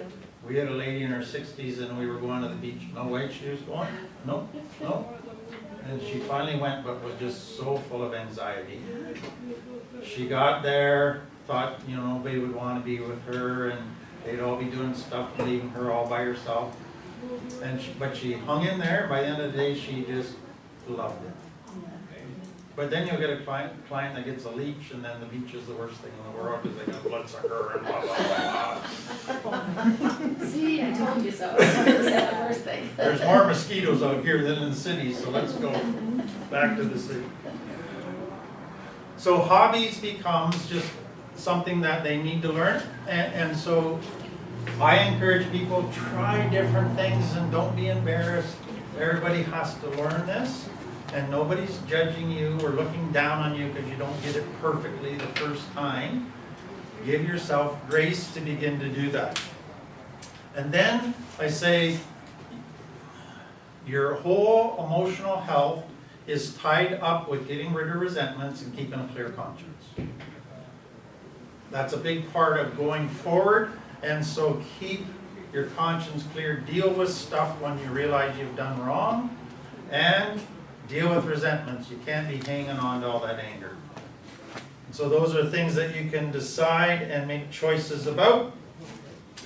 Don't procrastinate. Deal with stuff when it comes up, if you can. So a lot of people have never really dealt with anything when it comes up. They just avoid. That's their whole approach in life. And so to tackle something head on when it comes up is brand new to them and very scary, but if they start doing that, they realize their overall stress just drops significantly. Because it's dealt with, it's resolved, okay, I can move on. The longer they put it off, the greater the stress builds. And so that's a very practical thing, but a lot of people won't know how to deal with stuff head on. And so that's where you kind of work with them one-on-one to help them get the tools to deal with their situations as they're coming up. So you can begin to see if you haven't been exposed to this world, that developing a healthy emotional world is scary. It's overwhelming. This is all brand new. This is all new behaviors, new activities, new way of handling life, something they've never done, and it's just like, wow, this is totally overwhelming. And so you just encourage little baby steps as best you can, and you see them develop. Next is part of the hobbies, but I call it filling your emotional tank with positives. So like I said, Kim has a fun tank. If her fun tank's full, she's a lot easier to live with because she's happier. If her fun tank's not full, I isolate more. But find the things that fill your tank. I find that pets help with that. Exactly. And animals for most people are big. We have just outside of Winnipeg, a horse therapy farm where people can go with trauma and work with horses who are very sensitive to that. So those kind of things are good. We also do gardening with people. And some just find that so therapeutic to do flowers and vegetables and see the growth and harvest it. It's very therapeutic. Yeah. So those are just, again, things you might have grown up with, you just figure everybody does it, but for a lot, they've never been exposed to any of that. Okay? Some people clean, some hire cleaners. But it's good to get dirty. They say it's good for you, Oh, it's very good. Yeah. you know? It's a I mean, book, great book. and actually it's recommended that you do it barefoot. Yeah. I think that's kind of creepy, but I do it in flip-flops. I garden in There's actually flip-flops. Do you studies. know why? To be barefoot or without gloves? Because all the free radicals we have in our food steals electrons from our good cells. Now the ground has lots of it to give us, but we're always insulated. Oh, When not we do me. gardening, we put the gloves on. When we walk outside, we have the shoes. We're always insulated against it. So when people do gardening, they find their mood actually lifts up and everything works better because of the contact with the ground. So let's find a manure pile, let's dig in. The next big thing, and we'll just do a couple more and then break, the importance of finding balance. And so every addict wants to do whatever they're gonna do 110%. And then with that, part of balance is you have to complete what you start. So every addict's got 100 unfinished projects. They started, were great, excited about for 2 weeks and then quit doing. And so that perseverance at what you do, but finding balance of rest and work, relaxation, output, energy becomes an important piece for a lot of people. And then that dealing with the shame is learning to accept myself, learning to accept the circumstances I can't control. So the serenity prayer stuff is important for people in finding that emotional health. So if you've been negative about everything and complained about everything, you begin to find acceptance about stuff that you can't control. It has a very powerful effect on the emotional world. We talked about the perspective. One of the things that I emphasize, so God designed us to connect or to attach. Intimacy brings joy. So the Trinity, we're told that God is the happy God in Timothy. God is a Trinity. He communicated. There was perfect intimacy, and that was designed to teach us that joy and intimacy are connected. And so one of the things that I emphasize for people who've never had intimacy is if you try and build some intimacy, you'll be amazed at the positive emotions that come out of that healthy intimacy.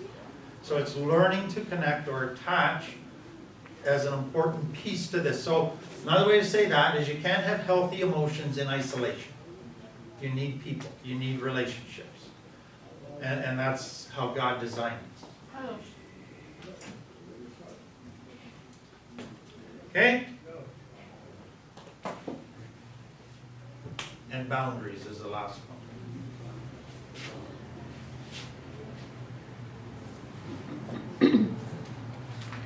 So if I don't set boundaries and I let people take advantage of me and use me and walk all over me, I will not be in a good emotional space.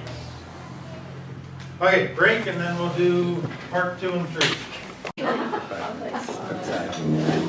One thing I forgot to mention about keeping a healthy emotional world is don't get drawn into drama unnecessarily. You'll find most clients, as soon as somebody's having a crisis, everybody wants to be part of it. You don't have to.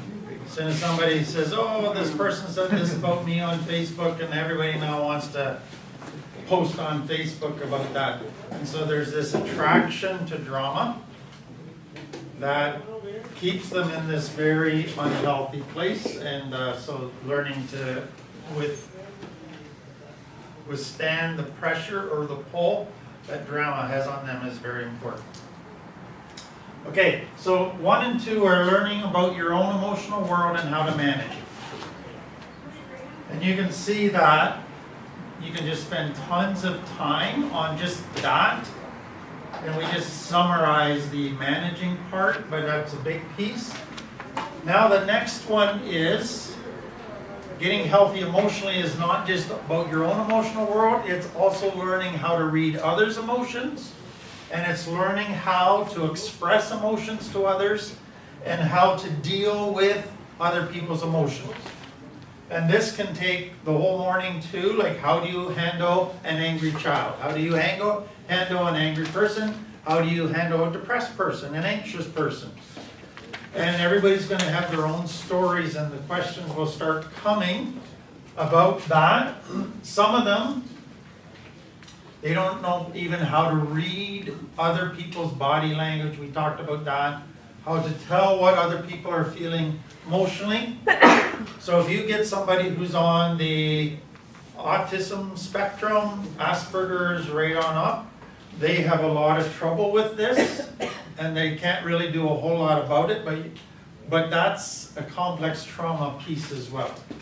They're not proficient usually at reading accurately other people's emotions, and so that's part of their own growth. But then it's that learning how to express emotions.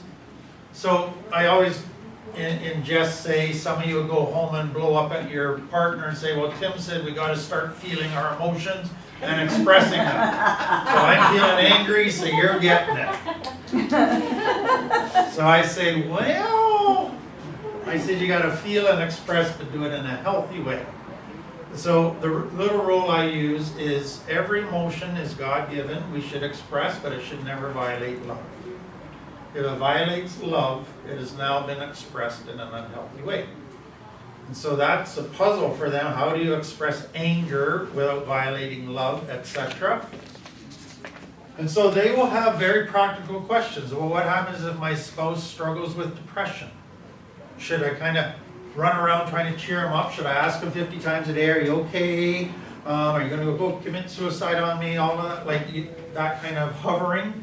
So you'll get, I don't know if you use it out here, but we call helicopter moms or smothers. So smother. Do I become a smother with my kids who are struggling? Did you say helicopter moms? Yeah. I've Hover. never heard that term before. What does that mean? You hover over your kids. Oh. Me in the hallway. So it's a smother mother. I didn't have one of those, so. So you just call them a smother. That's a good. So that's the natural codependent response, is I can't be happy unless you are. So I will smother you until you assure me you're okay. And so it's really, they'll have tons of questions. What do I do if my kid struggles with anxiety? What do I do if my kid is punching holes in the wall already? How do I handle them? And that gets really complex and very much case by case. And so you can go on for the whole morning with those kind of questions. So what I like to do on Fridays is just have a question morning. So anything from the week that didn't get covered that you have questions about. And that usually we have no trouble filling up the whole morning because people get into applying it as the week goes on. They apply it more and more to their particular circumstances. And so there'll be something that goes, okay, that wasn't quite covered and I want to ask about it. So that becomes a really, really big thing for people. And so anxiety, anger, and depression tend to be the main ones that are difficult. When it comes to anger, most people are afraid of angry people. And so it's everything in them wants to run. Some people, when they see somebody else angry, they go, you're angry, well, I'll be more angry. And I'll trump your anger. And so they go into fight big time. But a lot are afraid of angry people. So it's learning how to deal with an angry person is super scary. Because everything in their past says you're going to get hurt.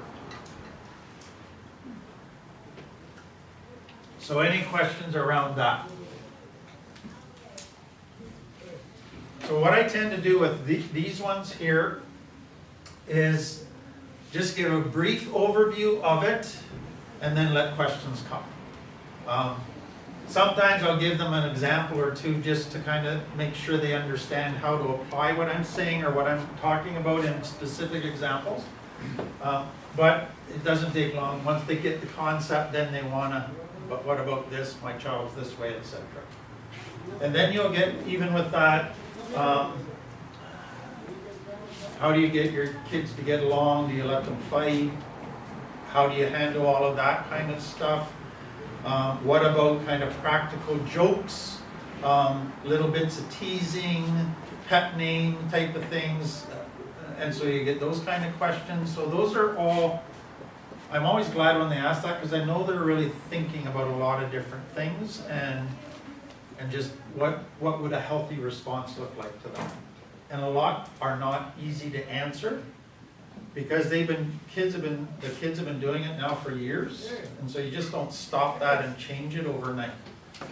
So with this, I am constantly emphasizing you don't increase your emotional quotient quickly. It is a slow, gradual process. Be patient. Because you're taking the very core of yourself that's been misdirected and misshaped and trying to reshape it against tons of resistance. So be patient with yourself. Any questions? So how many of you are feeling a bit?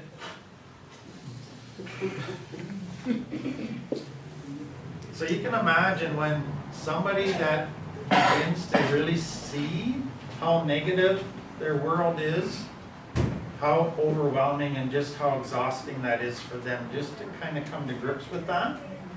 And so this week can be a very tough week just because it's so emotionally demanding. And what I've realized, it's part of them, it's just their feeling for the first time. Britt had a client who, how old was Viola? 65, I think. 65. She hadn't cried since she was a girl. She had stuffed, she was an Aboriginal woman, raised in horrible, horrific abuse, physical, sexual, the whole 9 yards, shut everything down to survive, came to react and gave herself permission to feel. Every day she would cry. Almost all morning she'd go to Britt's office and just sob in her office. And at first she's going, oh, is this worth it? This is so hard. I hate this. And it was just all that. And then after a couple of weeks, she started to see the change and the joy was starting to come. She connected spiritually after kind of turning against God and came into a relationship with God. And the transformation was just phenomenal to watch. But it was, for her to just feel an emotion, exhausted her. Just one emotion, and so that's what you're going to see happening in people as they start getting in touch. Okay. So sometimes you have to, as I'm teaching this, I'm always kind of aware of, are people going to dark places, deep dark places? And so sometimes I'll have to check in with some after class just to make sure they're okay, because I can just see they're struggling. Sometimes you just need to sometimes have a bit of humor and fun. And just let them kind of get out of that. So one of the things that I say to clients is this. If you get into a dark mood and you are in your home by yourself, you're not just in a dark mood, you start to get into dark thoughts. And you can't get yourself out of those dark thoughts. Once you get to a certain point, those dark thoughts, you can't stop them. And so what I say to them is sometimes the only way to get out of your head is you got to get out of the house. So you have to force yourself to go and be with people where you're going to get kind of stunned or shocked out of that place in your head. And that's a very important thing. So it's a very practical thing. So just to give you an example. Do you remember what Elijah did after he was on the mountain and he said, let's set up the altar here and we'll call down fire from heaven? And then fire came down when he prayed and the people said, the Lord, He is God, and the Lord, He is God. And then good old Jezebel said, I want to kill this guy. I'm going to kill him. So do you remember what Elijah did? Yeah, he ran into the caves. You know how far he ran? Not exactly. 30 miles. So he ran 30 miles at once. So he ran over a marathon. And he went into the caves, and what did he say when he got in the caves? Let me die. He was so depressed, so negative, and God sent an angel, and what did the angel do? Gave him something to eat. He didn't read him a Bible verse and say, come on, pray more, buddy. He said, have a sleep and eat. That's what you need right now. And so sometimes what we're doing with people is saying, yes, you need to think, you need a spiritual, but sometimes you just got to have some fun. Sometimes you just need a nap. So not every solution is going to have some spiritual dimension of Bible reading or prayer. It's sometimes just you got to take care of yourself. And so the solution to Elijah's depression was food and sleep. And I love that. Why? Because he just run 30 miles and he was exhausted. But the big thing is, he went from a focus of God to a focus of himself. And that's what depression always does. So I get my eyes back on the waves and off of God, and then I get myself. So sometimes the best counseling we can do is just practical, go home and have a nap. Nothing profound, it's just living the way God designed us based on what we need. Okay, I wanted to tell you two things tonight, just to end my night and my 2 weeks, and I'll be back in 2 more weeks, and I've thoroughly enjoyed being here and just watching you guys and getting to know you and seeing the group that's developed, little family here, and the changes that I see happening in people's lives. So the 2 stories are going to be a little different tonight, but I hope they're in light of kind of what we're doing and where we are, okay? So the first is Matthew 16. Jesus took the disciples to Caesarea Philippi. Does anybody know where Caesarea Philippi is? It's right in the very northern tip of Israel, right next to Lebanon and Syria. And there's a waterfall there. And so Jesus took his disciples up there and he said, who do people say I am? That was his question. And so the disciples said, some say you're a prophet, some say you're Elijah. And then he said, who do you say that I am? And what did Peter say? You are the Christ, the Messiah, the Son of the living God. And Jesus said, man didn't reveal that to you, Peter, God did. And you're Peter, and upon this rock I will build my church. So upon this rock I will build my church has probably been one of the most argued about verses in the Bible amongst theologians. From the Catholic Church saying Peter was the rock, etc., etc. First pope. First Pope, exactly. So I preached on that verse and I've taught it. Never totally felt good about the interpretation making total sense. Until just a few months ago, and I was studying it again, and I came across something that just opened it up for me. So I got to give you a couple pieces around that. After Jesus said, "Upon this rock I'll build my church," do you know what he said to the disciples right after that? He said, "If you follow me, you got to lay down your life. Whoever lays down their life will find it. Whoever hangs on to their life will lose it." And I go, what's the connection between "upon this rock I'll build my church" and then immediately saying, "Whoever finds his life, or whoever loses his life will find it, whoever tries to save it will lose it"? Okay, Caesarea Philippi, here's what's interesting. It was a city built in a rock. So the whole city, but it was the center of the worship of the god Pan. Anybody know anything about the god Pan? He was the most lurid of all the gods as far as sexual stuff. His image was all sexual. All of the dances, everything was sexual. And so, here's what I think Jesus is saying, and this is for the first time made really sense to me.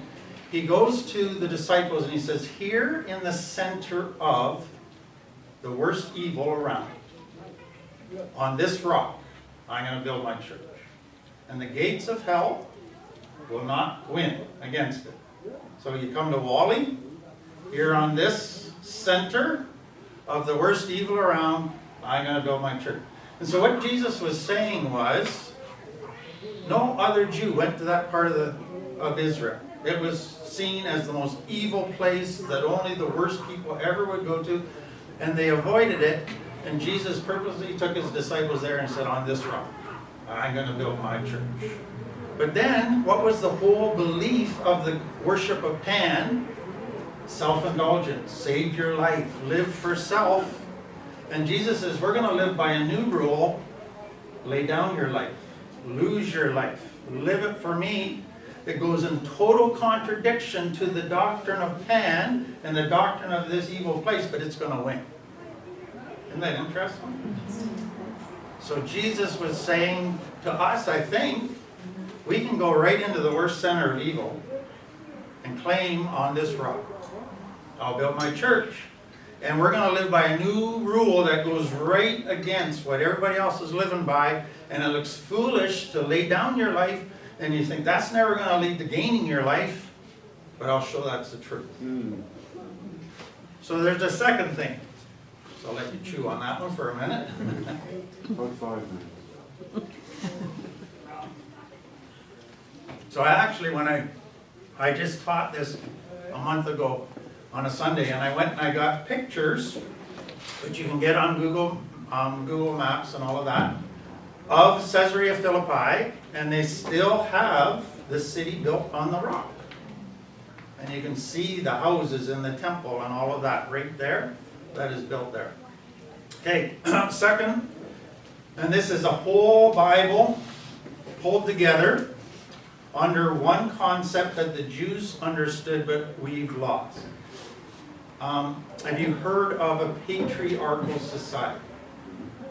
So, the time of Abraham, Isaac, Jacob, and Jacob's 12 sons was called the patriarchal period of Israel's history. And we tend to think in our culture that a patriarchal system is where the man is the ruler. That's how we tend to think of it. And so we just go with that and we say, well, we kind of moved away from that. But that's totally misunderstanding what patriarchal meant. So patriarchal basically was this, that the authority in this society had this responsibility of bringing people into, and the term was the Father's house. So what did Jesus say? John 14, "In my Father's house there are many mansions." Okay, so the word for bringing a person in who had strayed outside of the Father's house was redemption. You redeemed them. And we tend to think of redemption as Jesus dying to pay for us to come out of slavery. That wasn't the original idea of redeem. So redeem was, if somebody strays outside of the father's house, or is pushed outside of the father's house, the patriarch does whatever is necessary to bring them back into the father's house. So the first we talked about with Ruth, who was the patriarch that redeemed Ruth, Boaz. And the point was, he was willing to spend thousands and thousands of dollars to bring somebody who had to go outside of the father's house, not by rebellion, but just out of necessity, to bring them back into the father's house. And then you go to the story of Hosea and Gomer. And what happened is the story of Gomer, the prostitute, continually going outside of the house. And what does he do? He goes and he auctions her to the auction block and he buys her back. He goes and he talks her into coming back. So the point was, a true patriarch will do whatever is necessary to bring a person outside the father's house back in. Now do you see how that's the story of God? And so the Jewish people at the time of Jesus had totally strayed from that.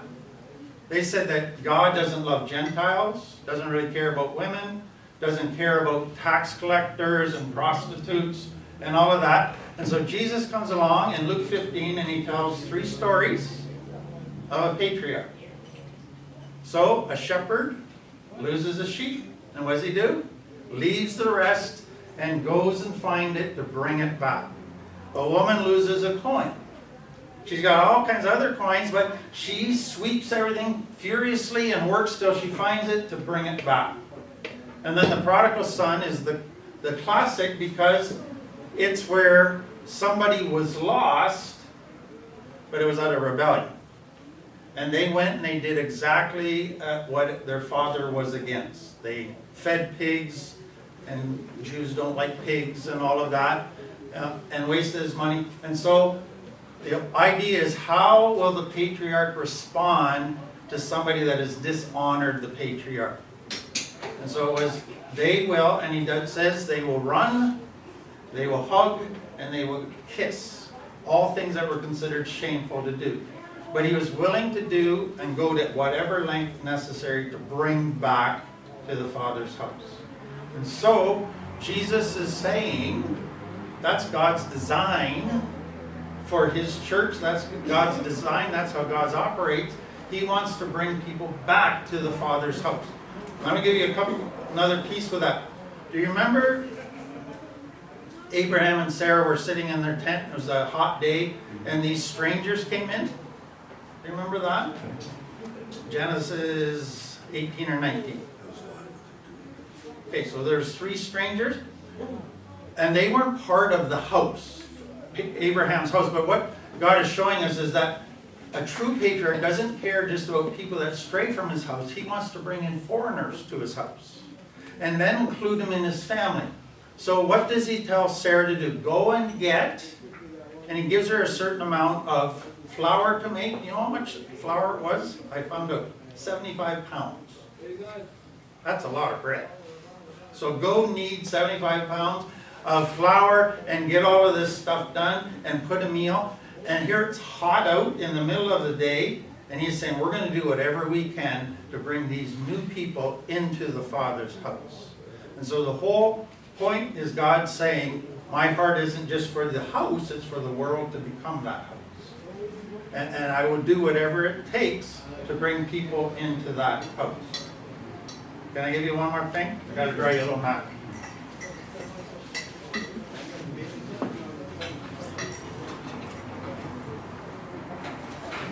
Now you know I'm a terrible drawer. So this here, believe it or not, is the Mediterranean Sea.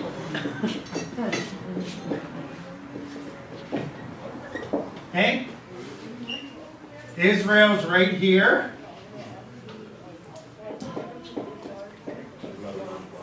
What's below Israel down here? Jordan. Egypt. Egypt would be on the left. Soldier here trying to tell me how to draw a map. Jordan's right here. What was over here? So here's what I want you to see. World power number 1 and world power number 2 was your Mesopotamian Empire. And that included Babylon, which is Iraq and Iran, and all of the eastern Medes and Persian back then.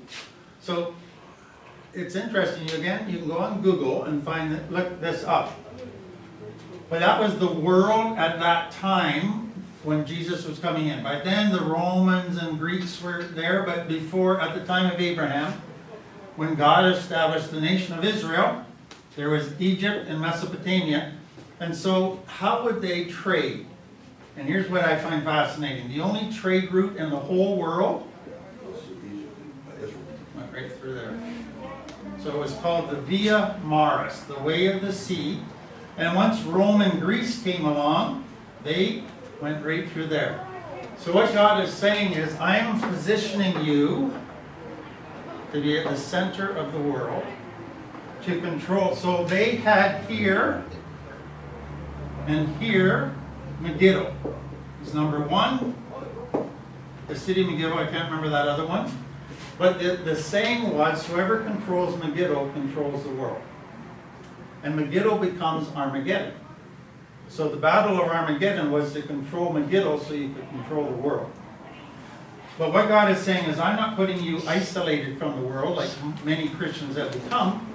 I'm putting you at the place of maximum exposure to the world so that you can bring in as many people as possible to the Father's house. So just the whole geographical location of Israel was strategic. Isn't that interesting? So here we sit. It's incredible if you go there and you walk into Amagito or Armageddon. Yeah. And it's incredible to Exactly. think that there'll be blood up to your waist. Yeah. It's just phenomenal. It's not a small area. Yeah. Yeah. So what I love about what's happening here is I think God is helping all of us realize we want to be back in the center. We want to be fulfilling God's patriarchal heart and bringing people into the family. And so God's put us in this very strategic location, and on this rock I'm going to build my church. There you go. Are you going to say no? Amen.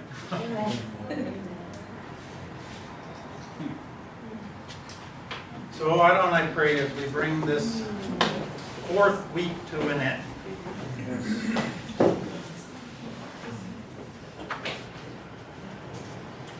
Father, we feel that you are doing something that we don't even begin to understand yet what all it is.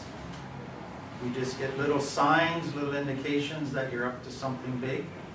And we pray that you would guide us and that you would prepare us so that we would share your heart, that we would be people that you can use to maximum effectiveness, that you would protect us, because we know the enemy doesn't want to give up the rock. The enemy wants to take the Jewish, like the Jewish people, and make us so we only care about protecting our own selves and not inviting anybody else in. So just transform us and bring healing and growth and change so that we can become your hands and feet, and that we have the privilege of watching you do something great for your glory. Amen. Very good. I'll let you. And also, just so everybody knows,